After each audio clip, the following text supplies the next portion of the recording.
Hey, Baba.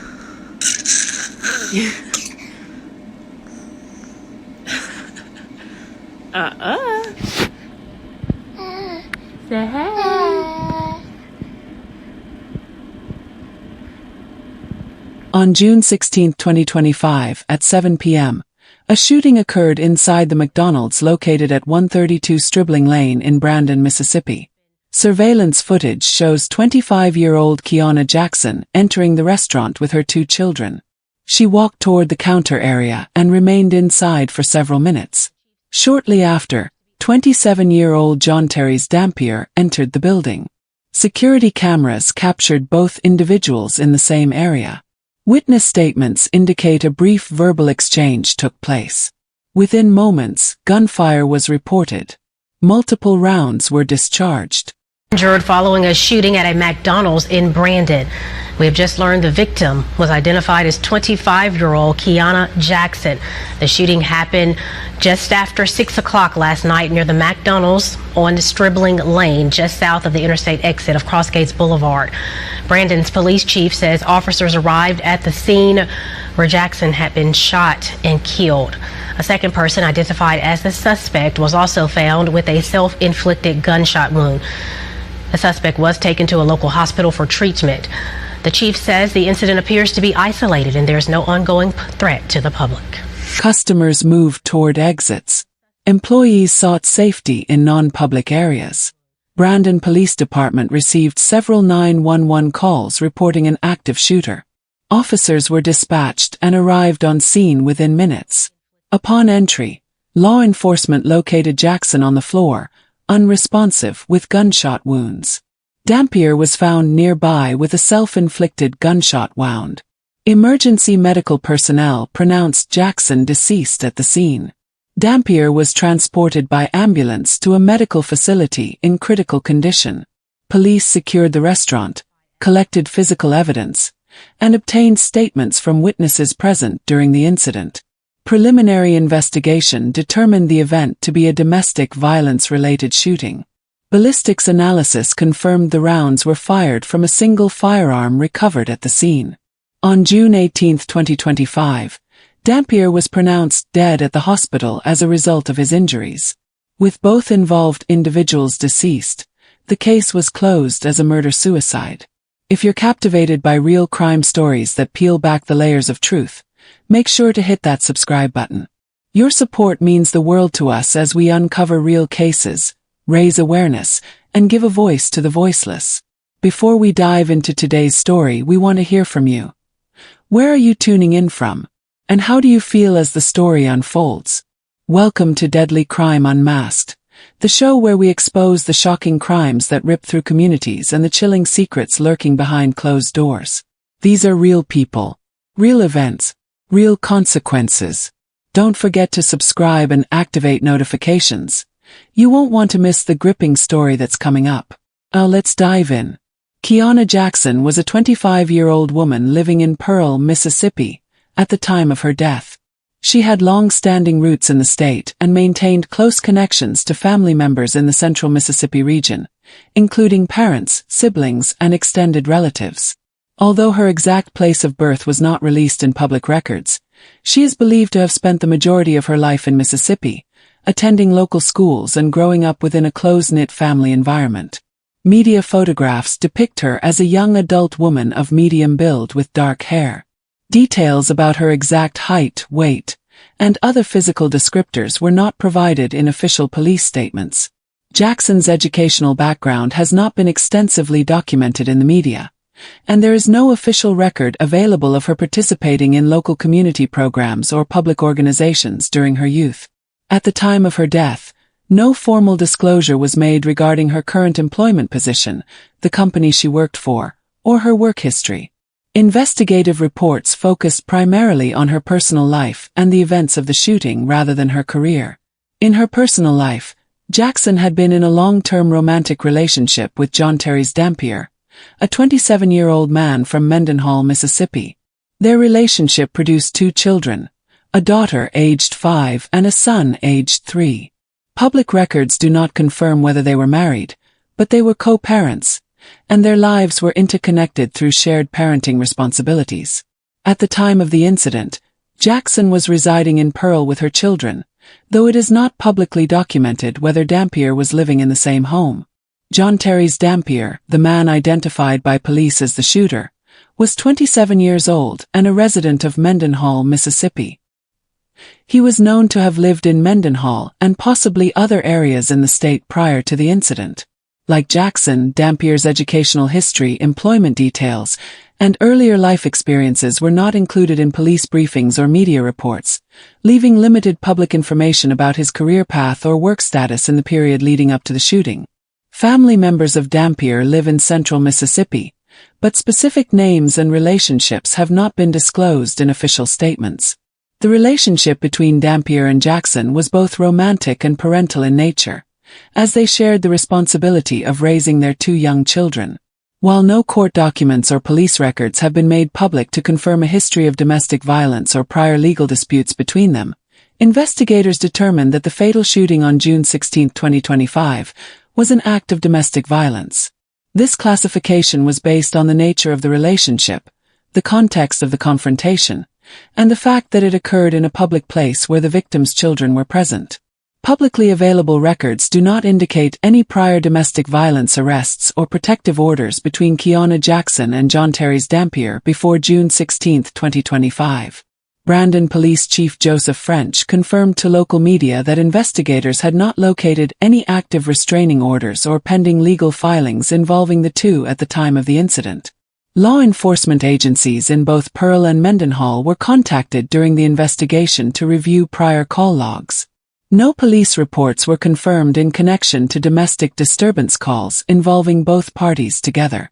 Searches of public social media accounts belonging to both Jackson and Dampier in the weeks prior to the incident did not reveal specific threats or posts directly referencing violence. However, family sources told reporters that Dampier had been active online, posting photos and updates related to his children. Investigators reviewed both parties' profiles for indications of escalating tension. As of the last public update from police, no direct warning signs had been confirmed through these online postings. Several acquaintances of the couple told media outlets they were aware of ongoing disagreements between Jackson and Dampier, primarily over parenting matters. No witness publicly confirmed observing physical altercations in the weeks before the shooting. Neighbors and family members described occasional arguments but did not report recent incidents to law enforcement. Statements collected by investigators are part of the sealed case file but were summarized in press briefings as relationship-related disputes, without further detail. On the morning of June 16, 2025, Kianna Jackson was at her residence in Pearl, Mississippi, with her two children aged 5 and 3. According to investigators, she ran errands earlier in the day, though exact locations were not disclosed publicly. Dampier was believed to have been in Mendenhall earlier that same day. The police investigation did not release a complete hour-by-hour account of their movements, but confirmed that there was at least one form of communication between the two prior to meeting at the McDonald's in Brandon. The content of this communication has not been made public. Kianna Jackson arrived at the McDonald's located at 132 Stribling Lane in Brandon, Mississippi, with her two children during the early evening hours. Shortly before 7 p.m. police did not confirm the exact timestamp from surveillance footage, but witnesses reported seeing her inside the dining area with the children. The purpose of her visit has not been officially stated, but she appeared to be seated in the restaurant rather than ordering food to go. The McDonald's was moderately busy at the time, with customers inside the dining room and staff members working behind the counter. The restaurant layout includes a front counter area, dining booths, and a children's play area, which are covered by surveillance cameras. Jhonterryes Dampier arrived at the McDonald's shortly after Jackson. Surveillance footage reviewed by police showed him entering alone. The mode of arrival was by personal vehicle, described in police reports but not publicly identified by make or model. Dampier parked in the lot and entered through the main customer entrance. No other individuals accompanied him into the restaurant. According to police accounts and surveillance review, Dampier approached Jackson once inside the restaurant. The positioning placed Jackson in a dining booth area with the children present. Witnesses reported seeing the two exchange words, though the exact content of the conversation has not been disclosed. The interaction lasted a short period before Dampier produced a firearm. The weapon was discharged multiple times toward Jackson at close range. Police later confirmed that several rounds were fired, though the exact number was not released. The firearm type was identified as a handgun. Jackson collapsed in the dining area after being struck. Dampier then turned the firearm on himself, sustaining a self-inflicted gunshot wound. Customers fled the restaurant, and employees moved to secure themselves in the back area. Emergency calls to 911 began within seconds. Jackson was found unresponsive on the floor, and paramedics arriving on scene pronounced her deceased. Dampier was found alive but in critical condition and was transported to a hospital for emergency treatment. The children were physically unharmed and removed from the scene by responding officers, later placed in the care of relatives. The first 911 call reporting the shooting at the McDonald's on 132 Stribling Lane, Brandon, Mississippi was received at approximately 6:51 p.m. on June 16, 2025. Dispatch logs indicate that within the first 2 minutes after the initial call, multiple follow-up calls were received from different individuals inside and outside the restaurant. In total, 7 separate calls were logged within the first 5 minutes of the incident. Callers described hearing multiple gunshots in quick succession, followed by chaos inside the building. Several reported seeing a woman lying on the floor, unresponsive, and a man slumped nearby with what appeared to be a self-inflicted gunshot wound. Callers provided varying details on the number of shots heard, ranging from 3 to 5, and some indicated the presence of young children in the restaurant at the time. The information relayed to dispatch included the location of the injured parties, the suspect's position, and confirmation that the suspected shooter was no longer actively firing. Brandon Police Department units were dispatched immediately upon the first 911 call.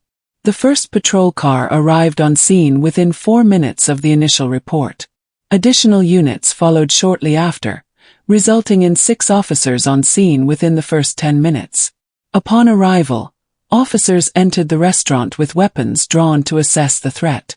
The suspect, later identified as 27-year-old Jhonterryes Dampier, was located on the floor with a visible head wound and a firearm next to him.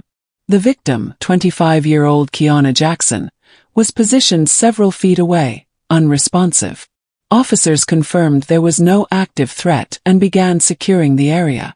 The building was evacuated of all customers and non-essential staff. Employees and patrons were moved to a safe location outside, away from the entrance.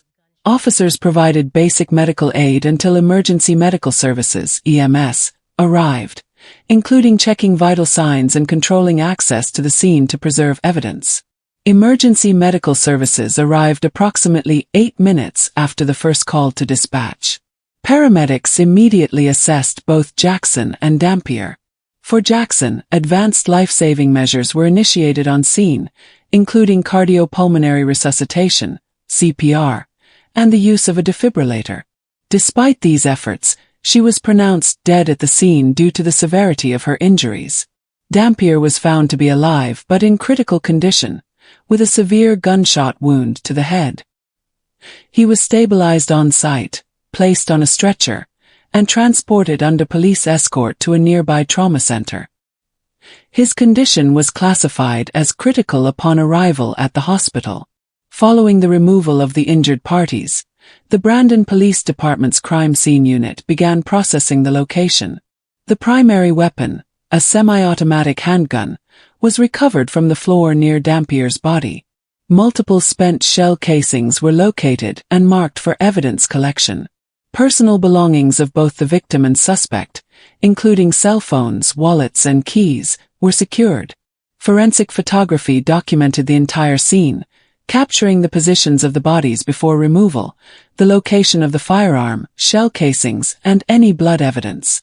Detailed diagrams of the restaurant's interior were created, indicating exact positions of tables, chairs, and where each piece of evidence was found. Security camera footage from multiple angles inside the McDonald's was collected. This included footage from the ordering counter, dining area, and entry points. Investigators reviewed the video to establish the sequence of events leading up to the shooting, confirming the suspect's entry, the confrontation with the victim, and the shooting itself. Investigators interviewed a total of 12 witnesses at the scene. This group included restaurant employees, customers present during the shooting, and individuals in the parking lot who heard gunfire. Several witnesses reported hearing raised voices moments before the shooting began, though exact words could not be clearly recalled by all. Others confirmed seeing Dampier enter the restaurant and approach Jackson directly. Eyewitness accounts consistently described the suspect producing a firearm and firing multiple times at close range before turning the weapon on himself. Statements from McDonald's management confirmed that neither the victim nor the suspect was an employee of that location. Management provided details on the number of staff working at the time, the restaurant's occupancy, and the immediate steps taken to protect customers and staff once the shots were fired. 2 young children, later confirmed to be the victims, were present during the incident. Witnesses reported that the children were seated nearby when the shooting occurred. They were not physically harmed but were immediately removed from the scene by responding officers. Following the evacuation, officers coordinated with Child Protective Services and family members to arrange safe custody. The children were placed into the care of relatives later that evening. Investigators noted their positions at the time of the shooting and the potential need for follow-up interviews conducted by trained child specialists. Law enforcement sources reported that Dampier was taken to the University of Mississippi Medical Center in Jackson for treatment. Upon arrival, he was listed as being in extremely critical condition due to the severity of the gunshot wound to the head. Medical teams initiated emergency trauma protocols, including airway management, stabilization of vital signs, and surgical intervention aimed at controlling bleeding and preventing further brain damage. Specific procedures included neurosurgical efforts to relieve intracranial pressure caused by swelling and hemorrhage. Despite intervention, his neurological function remained severely compromised. He was placed on life support, with constant monitoring by the hospital's trauma and neurosurgery units. On June 18, 2025, 2 days after the incident, hospital officials confirmed that Dampier had died. The time of death was recorded in the early afternoon, though the precise minute was not disclosed publicly.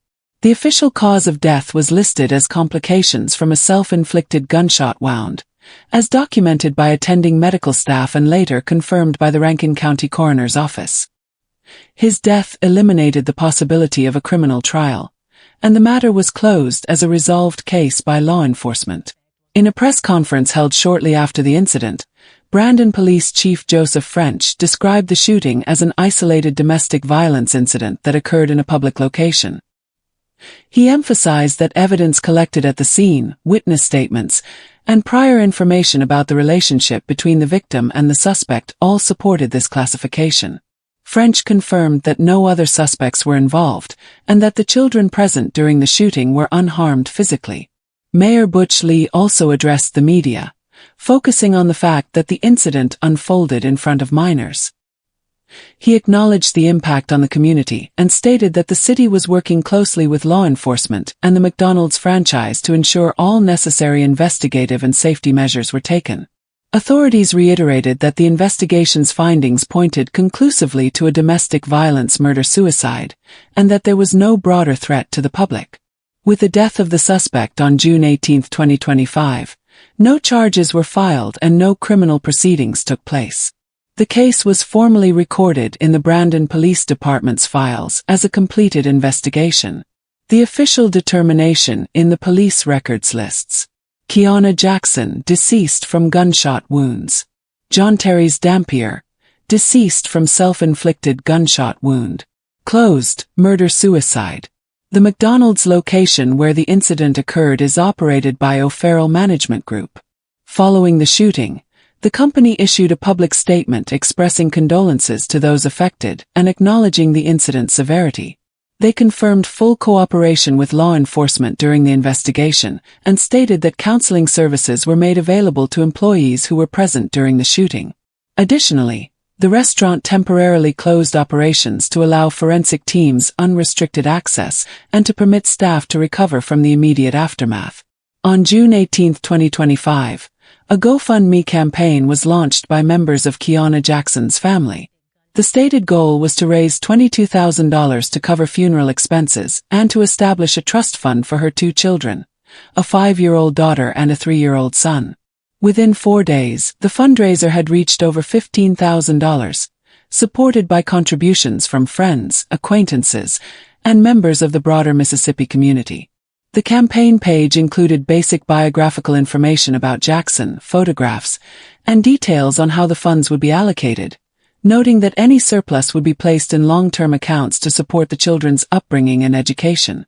A small memorial was also set up outside the McDonald's location, consisting of flowers, candles, and written messages from members of the public.